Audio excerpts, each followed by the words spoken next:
Well, I had to bring a couple things out in the garage. So, as long as I'm out here, and I got the tripod, I'll talk at you a little bit. Things I was bringing out was, this is the thing that came in the other box the other day was, they're a motor stand, you know, to hold the 500s up while you're working on them. They're handy. I've got one, but I need another one. And the manual supplement for, you know, a lot of times things come out and then later they have to kind of revise the manual, and this is like the revisions. So that's always good to have. You know, this, like the bike came out in 78, this manual is from 85. You know, so you just get the, you know, the like slight changes in specifications, which is good to have, you know, clearances and things. So I picked them up anytime I can. Okay, what inspired me to talk about this stuff was, I saw a funny thing now. You know, we've got all kinds of sanctions against Venezuela. You know, it's been an ongoing battle. It's been a very bad thing going on. You know, we tried to put another puppet in there, and it didn't work.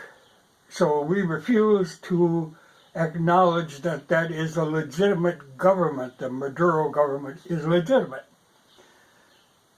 And our puppet, I don't even know where he is anymore. He was in a different country. He might be in this country now. You know, he's in exile, but in our opinion, he's the true president of the country.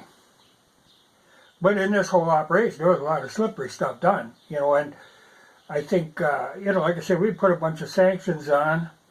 A lot of the government's money was frozen. I think the EU, or not the EU, the UK, they had a lot of gold there, and they kind of seized that gold, you know, that sort of thing that normally happens. And then we were doing an embargo where, like, we couldn't allow medicines to be sent down there. And, you know, they've got all kinds of oil. The problem is they have no refining capacity. So they were getting shipments of fuel from Iran.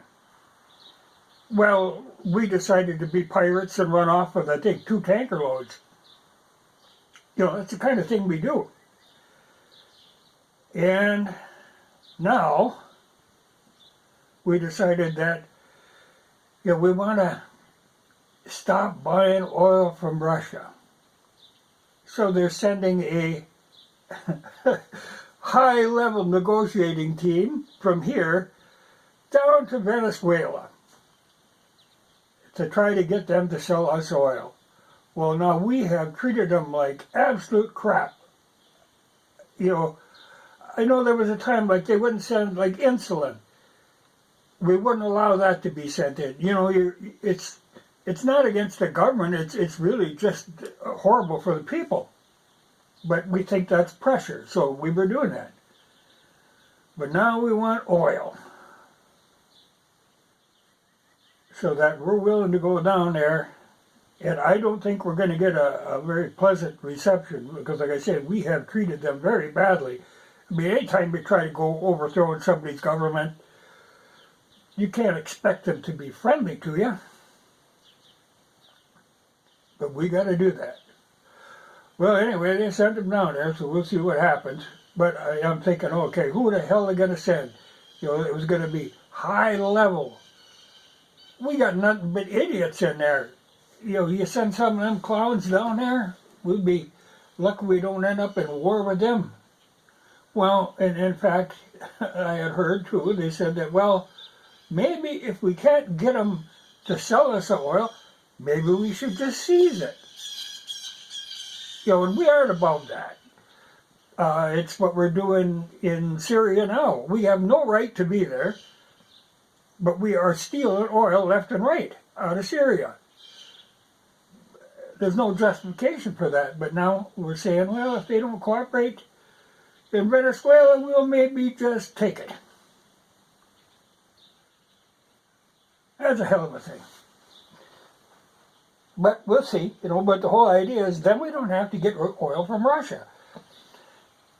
Then we can put a complete boycott on anybody from the West buying oil out of Russia. Well, no, this isn't going to be great for like Germany and France that need to get heating fuel, the gas out of Russia.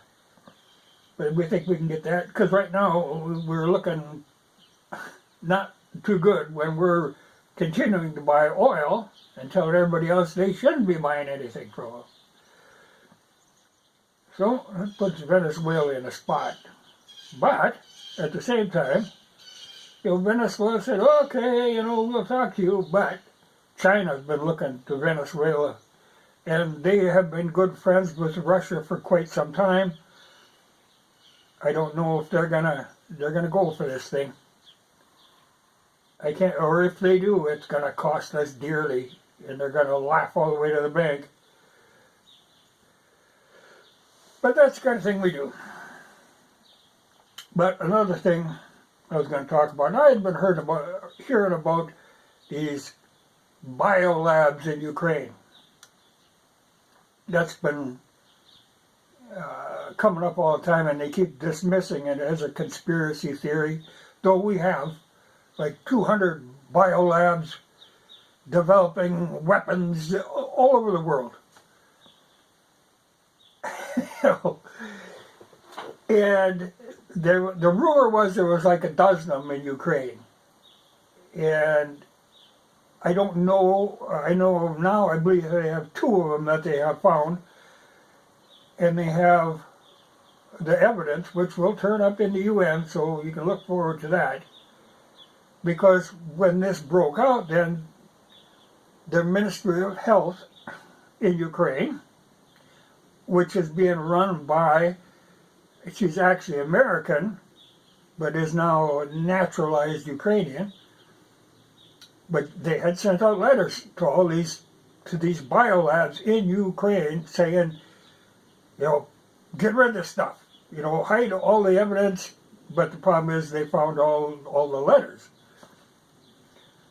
They were trying to burn them, but they got them. So there's a lot of evidence of what was going on. And I mean, the anthrax and cholera and all this. And it's all prohibited. Article 1 of the United Nations prohibits it's the reason we went into Iraq, in theory, was because, they had bioweapons labs. But here we're running bioweapons labs in Ukraine.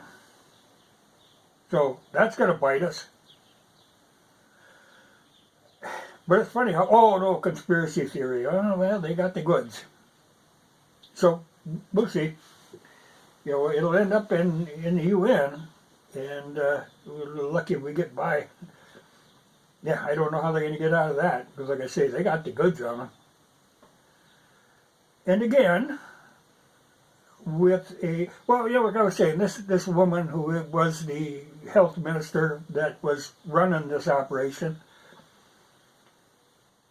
the funny thing about, if you look at the people around Zelensky, his crew, they're all people who used to work on his show. Writers, directors, producers. That's the people who are in his cabinet. Well, they did have the money man that was at that negotiating session, that first one. And he won't be it anymore because he turned up with a bullet in the head in the street. It's funny. They said, he was a double agent. And then the next day, they're saying, no, he was a hero. Well, you got to make up your mind there, but you don't. They drug him out in the street, put a bullet in his head, and left him laying there. Well, that was to show people, you don't cross them. And like I say, he was the money man. Evidently, somebody wasn't getting their 10%. And it's funny, people now, he's the guy, Zelensky's the guy, he's like a hero. His popularity rating, this came out I guess maybe nobody pays attention to this. This was like a couple of years ago when them Pandora papers came out, and it showed who has money where. And it turns out that Zelensky and these people around him have vast offshore holdings. They've been squirreling money away all over, buying up real expensive property in England. And I have heard rumors of mansions in Florida, but it's in all these islands, and there's money all over hell.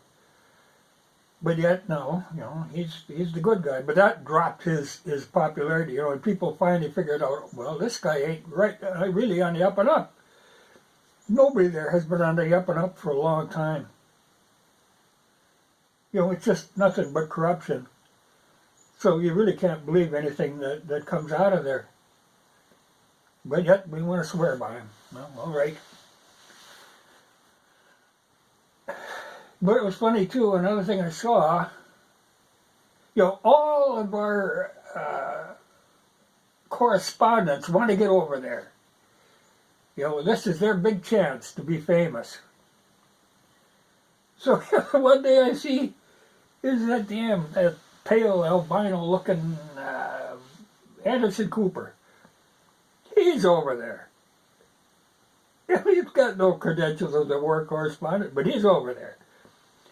And he's poking out, showing how to make a Molotov cocktail. I thought, God damn.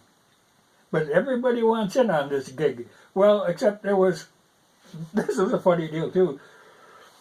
Sky News is really bad out of the UK. Sky News Australia, pretty good. Sky News out of the UK is really, really bad.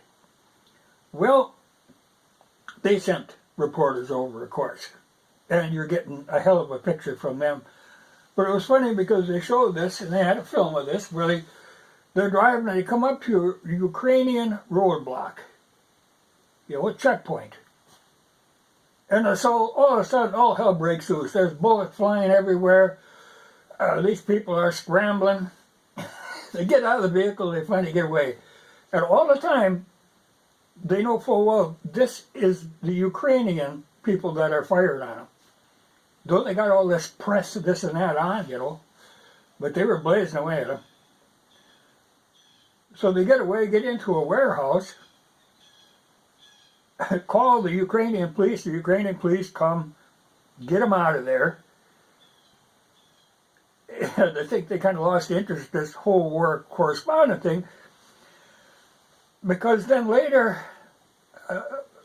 they're trying to convince them that this was the Russian. It wasn't the Ukrainian shooting. It was some slippery Russians that had got in there and ambushed them right at the checkpoint that's got all these Ukrainians around it. They weren't shooting at the Ukrainians, these Russians, these theoretical Russians were shooting at these press people. I don't think so. They said, well, it's kind of unconfirmed. Well, yeah, I kind of bet it is. But all the time they were being shot and they were scurrying for this warehouse, they were saying, oh, it's the Ukrainians. But, of course, that's going to happen. You're arming everybody and their mother. Another thing with these humanitarian corridors. I have to be careful. I wasn't going to go on, but I'm going to tend to go on. I went on a long time. Last time, the video was a half hour. I actually talked for like 45 minutes, but this thing will shut off after 30 minutes. So I have to cool it. Plus, it just makes for a long video. But I had went on a lot longer before. Anyway, these humanitarian corridors, every time they try to, they have one out of Kiev that they're trying to get the civilians to leave. But the problem is when they do that, they leave a corridor open, immediately they use it to bring in more arms. Though I think they're having to have a problem because, that airport that they blew up the other day that Zelensky was crying, oh, it was a civilian airport. Well, it was civilian and military. It was kind of on the west. And they had stashed a hell of a lot of weaponry and ordnance there, you know, and so the Russians just blew it all up. But I saw another little snippet which was equally bad, where they showed this camp where the Iranian army had, or Ukrainian army had been. Large area. All kinds of ordnance, you know, that we supplied, of course. Just bunkers full of this stuff. Amazing. Tons and tons of this stuff. And all these tents set up where these people had been. But these people had skedaddled. They left all the tanks, the trucks, everything was still there. All in working order. And scattered around were military IDs and military uniforms. These people, this army, this great fanatic army, had just put on civilian clothes and faded away.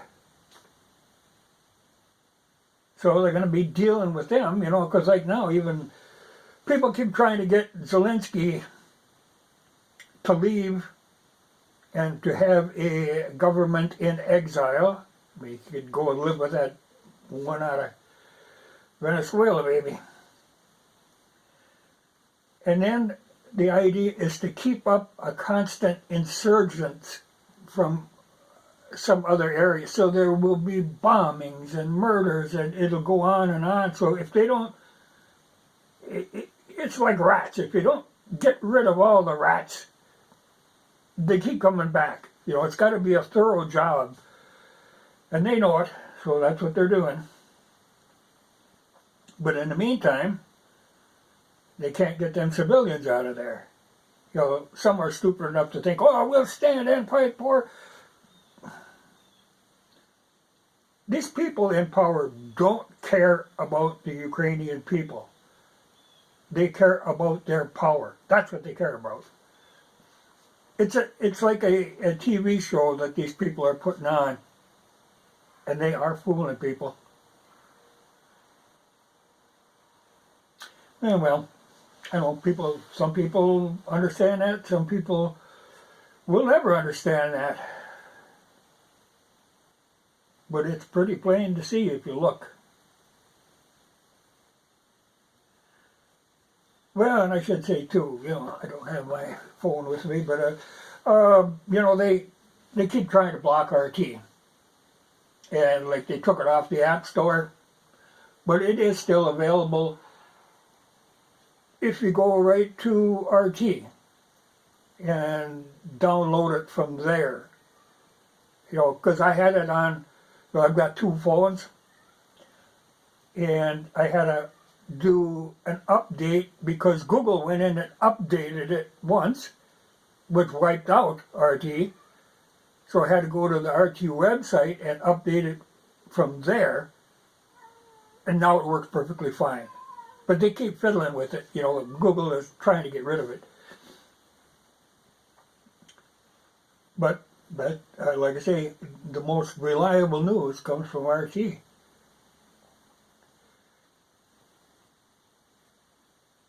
And we don't want reliable.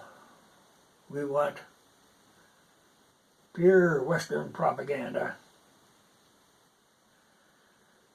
But you'll learn, but it'll take a while. You know, like, I mean, eventually people have come to see how crazy that whole Iraq thing and Afghanistan, all that stuff, how crazy that was, totally unjustified.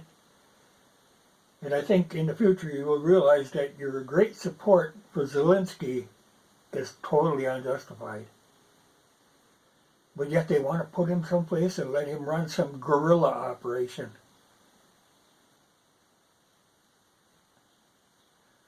Yeah, that's a bunch.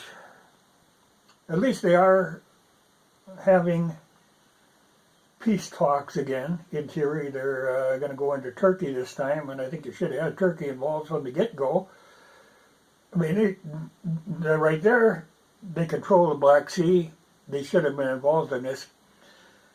Turkey kind of has the Russians a little miffed because Turkey couldn't resist selling more drones. I mean, they sold some before, they all got shut up, and I think they sent in like a half dozen more. There was a plane that went from Turkey to Poland, and I think that was loaded with those drones. That's a risky thing, and it's going to hurt relations in the area, what they're doing. And they still try to do that whole thing where if only Ukraine could get some fighter planes. And so, it's a funny deal, we're trying to do a little bait and switch here, kind of. The idea is you take planes from Poland, the MiGs that they have, give them to the Ukrainians, and then we're promising the Poles that we will replace them with F-16s. And the Poles are saying, we kind of like to hang on to what we got. And they don't want to get involved in this. Militarily, that's a step too far, and they know it.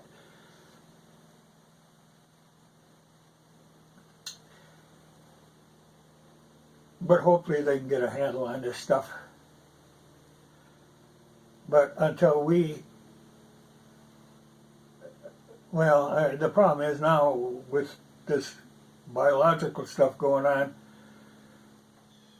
we're going to double down on it. We're going to try to cover that up as much as we can because we are screwed there. But the world is coming to see us for what we are. So I think we're going to now we're going to work on Venezuela for a while. But like I say, you got competition there because, like I say, they're good friends with the Russians. A lot of them countries down there are. And China is very interested in that. So I don't think we're going to get far. I think we're going to get a kind of a rude awakening. And then we always got to go in, with an attitude. And like there where I'm saying, well, we could seize the oil. Nothing like piracy. Yeah, let it go out there. I won't leave comments open on that. That's too exhausting. The stuff is all there. You can deny it as much as you want. It is what it is. And it'll all come out eventually. But like I said, a lot of times that stuff takes years to actually come to the surface. But your faith in Zelensky is really misplaced. Like I say, the place is nothing but corruption. We're up to our necks in it. So we're trying to cover our ass now, but I don't think that's going to fly for long. And I don't think we're to the point where in order to cover up the shenanigans that we've been up to, that we will actually trigger World War III. It scares them. But they're going to get right up to the brink. I was thinking the other day, back when I was in grade school, we were getting them, duck and cover, get under your desk kind of videos. Stay away from the windows for when the nuclear bombs go off. And I have to think, up here in the main pasture, under some trees, are some of the old school desks from that school that I went to. It probably got my initials carved in one of them. Maybe I should play it safe and get one of them back here. Evidently they were the ticket back then. Maybe they'll work now. Yeah, well.